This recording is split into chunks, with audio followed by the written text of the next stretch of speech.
Hello everybody, welcome to today's show. We will be talking about hospitals facing severe shortages of critical supplies in the wake of the devastating coronavirus crisis, according to a government report.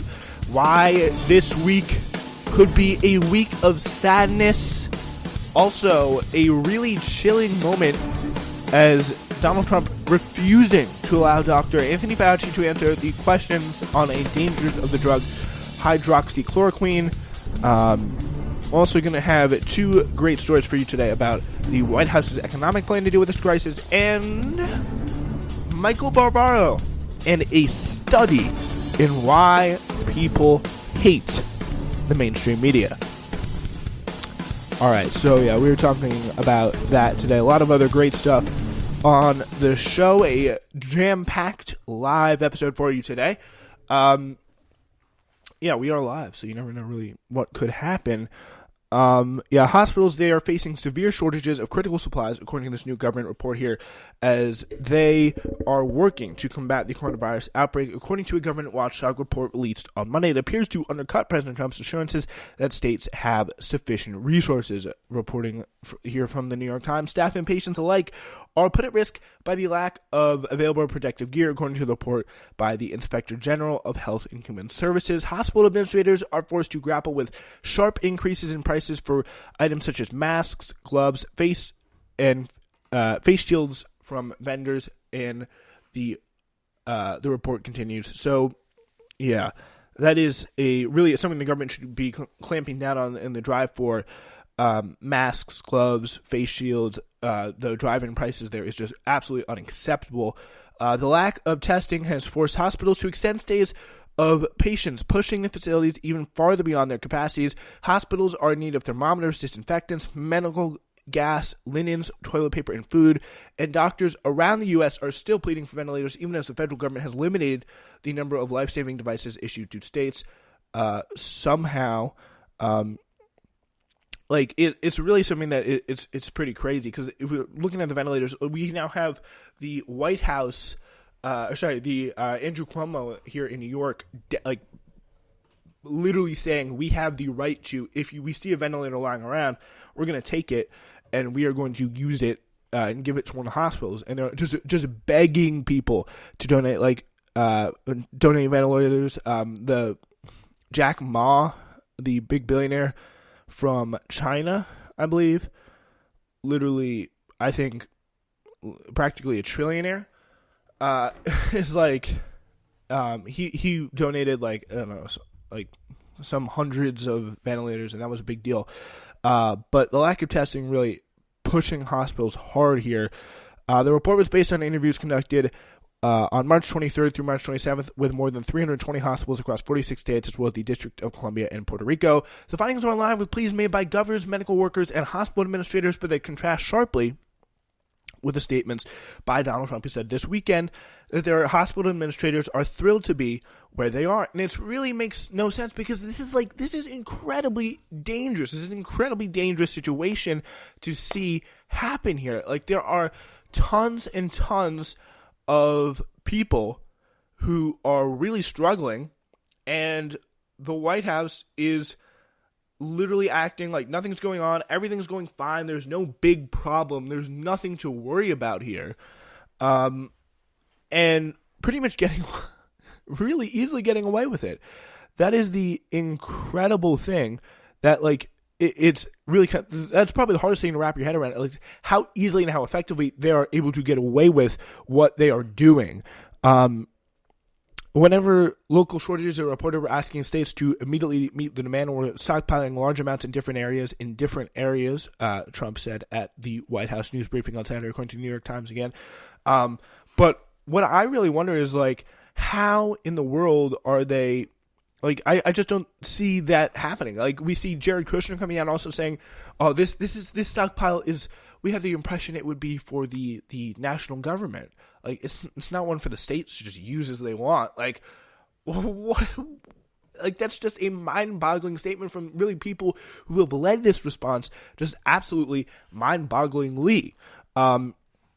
The report was issued after reports that protective equipment in the government's strategic national stockpile was nearly depleted, forcing FEMA to conduct an international search for such equipment. Those efforts have also increased competition for states and localities. FEMA has also had to ration ventilators it has, issuing them to hospital systems that have patients at the risk of death within 72 hours without such equipment. It's really kind of an incredible situation. We have people literally lining up now for 5 hours to wait for food across the country, and in Vietnam, there are people, like, the government is giving out free food and meals to people in need.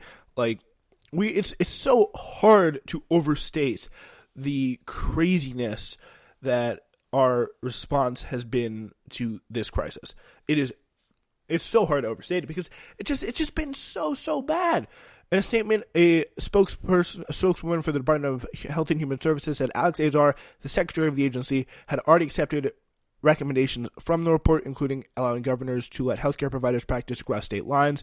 The agency is also recommending that states reactivate licenses for retired healthcare providers, and I know Andrew Cuomo has signed into law or done an executive order saying that people who are scheduled to graduate from medical school this spring can head into the field now because they need assistance, and they really do need all the assistance they can get. Here's another good quote.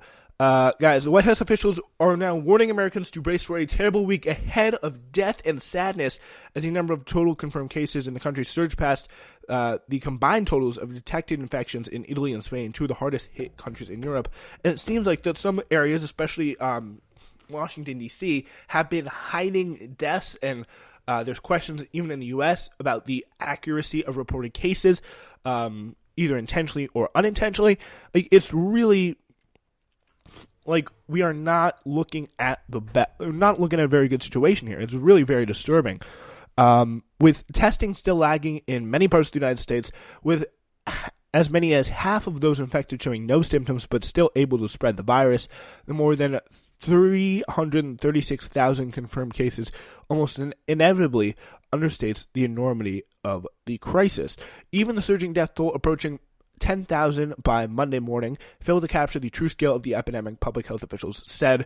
Like the broader fight against the virus, the basic task of counting the dead had been hampered by a patchwork approach reflecting the chaotic and disorganized federal effort, with states employing inconsistent protocols and struggling with a lack of resources. So, like, really it seems like there's no good news almost to come out of this crazy situation.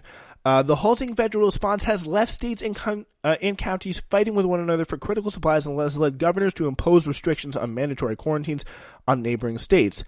Florida set up checkpoints to identify cars from New York City and Louisiana, another hotspot, as Texas officials said they would screen drivers entering from Louisiana. Which is good. I mean, you got to test them. I mean, if they can't test their own people, at least someone should be able to. But the fact that we have people like Ron DeSantis, who has literally managed this probably worse than any other governor, like it's just been insanely bad and embarrassing how badly he's done with this. Like, it is just, it's unbelievable to see really how much he has bungled the situation. He's pretty much just thrown up his hands and just left it up to the local counties in Florida. So there's pictures that have emerged. Maybe you've seen them, of these places like where their beaches have been open in one county and closed in another. So you can just see a county line going across the beach. One side is full of people, one side completely empty. Like, that just shows you the amount of chaos and craziness that we see here, really on all sides. And now they have the gall to try and stop people from coming in from New York. Like, you should worry about the exploding amount of cases that are taking place in your area. So, yeah, like we got New York going. I mean, not really well, but like at least they're doing something to protect their own people. But still, it kind of was just like, as in someone from New York, it's just like, ugh, please. But still, it is really the right move. But you got to have some sort of protections for your own people. You got to have some sort of assurance for your own people that they don't spread it within themselves, which is something that could very easily happen to them.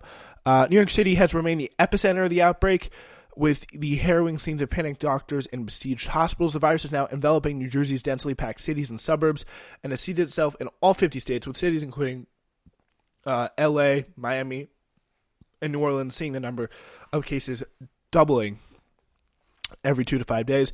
The pandemic showed little signs of letting up around the world, but the slowing death rate in Italy and signs of some stability in Spain led investors early Monday to send stocks higher, and Wall Street opening 4% up. However, economists warned that there would not be a fully functioning economy again until people were confident they could go about their businesses without a high risk of catching the virus, which would be really, really huge. As now we're up to 336,000 plus cases inside the U.S., and for many countries, the toughest days still lie ahead. Britain saw the fastest growth in daily deaths in recent days, so they're still dealing with it. Their Prime Minister, Boris Johnson, has just had to been hospitalized because of testing positive for the coronavirus, which he did on the end of March. He's now in the hospital. I think March 27th, he was tested positive. He's now been admitted to the hospital as what they say is a precaution. So, yeah, I mean, the illness has really ripped through the ranks of royalty and government alike. With Prime Minister Boris Johnson, he's been tested positive. And also Prince Charles opened the new Nightingale Hospital in London by video link while he continued his recuperation. Queen Elizabeth gave a rare televised address on Sunday night, seeking to bolster hope and confidence in the nation, which is a pretty crazy thing to witness. Here is a little clip of the pandemic address that this is the 5th time she's ever done this, as she spoke from the Windsor Castle. I'm speaking to you at what I know is an increasingly challenging time. A time of disruption in the life of our country. A disruption that has brought grief to some, financial difficulties to many, and enormous changes to the daily lives of us all. I want to thank everyone on the NHS frontline, as well as care workers and those carrying out essential roles, who selflessly continue their day-to-day duties outside the home in support of us all. I'm sure the nation will join me in assuring you that what you do is appreciated, and every hour of your hard work brings us closer to a return to more normal times. I also want to thank those of you who are staying at home, thereby helping to protect the vulnerable and sparing many families the pain already felt by those who have lost loved ones. Yeah, so that is a little bit of the address from Queen Elizabeth. It really is pretty crazy to see the Queen actually coming out and talking. That was like literally the first time I heard a clip from that address, and just hearing her voice was like, oh, she's kind of a high-pitched voice. I didn't even know that. But anyway, so there has also been new ground broken here legally, where the American Civil Liberties Union filed its first lawsuit over government-imposed virus restrictions. New York Times reporting here again. The suit was filed over the weekend, and it argues that Puerto Rico's nightly curfew and some other strict rules aimed at limiting the public contact are unconstitutional. The police in Puerto Rico, a U.S. territory, have cited hundreds of people for violating a 7 p.m. to 5 a.m. curfew since it was imposed on March 15th. So, yeah, there probably are some of the strictest measures out there in the United States at this point. So it was really kind of quite.